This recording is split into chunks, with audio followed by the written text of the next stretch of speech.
Sa kabila ng pagtutol mula sa industriya ng sigarilyo at alak, tuloy pa rin ang pag-usad ng sin tax bill sa Senado.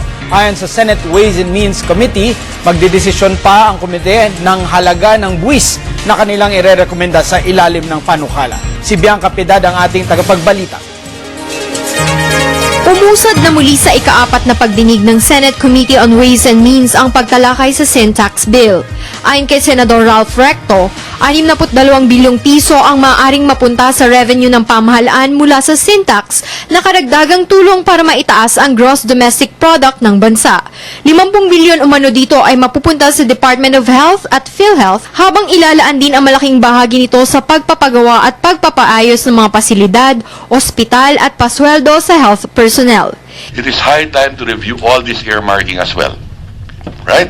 So far, I think my statements have all been accurate. No? Now, and we are saying that the original Abaya bill and the original DOF bill, which claims to generate 60 billion in revenue, I'm not making a judgment call, but that is the assertion, 60 billion. Iginiit ng DOH na kailangan agad maipasa ang sin tax bill upang masolusyonan ang tumataas na bilang ng mga nagkakasakit dahil sa paninigarilyo at pag-inom ng alak. The cost of smoking to the cost to society is 188 billion. My impression is that the 188 billion is the cost to public health.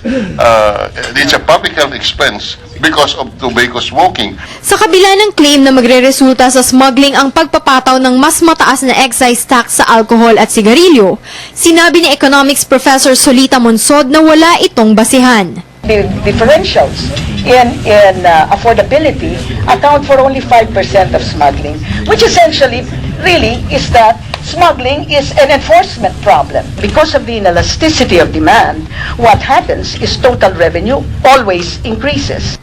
Samantala, pagpapasyan para Senate Committee on Ways and Means kung magkano ang nararapat na halaga na dapat ipataw bilang excise tax ng alcohol at tobacco products. Para sa Telebisyon ng Bayan, Bianca Piedad.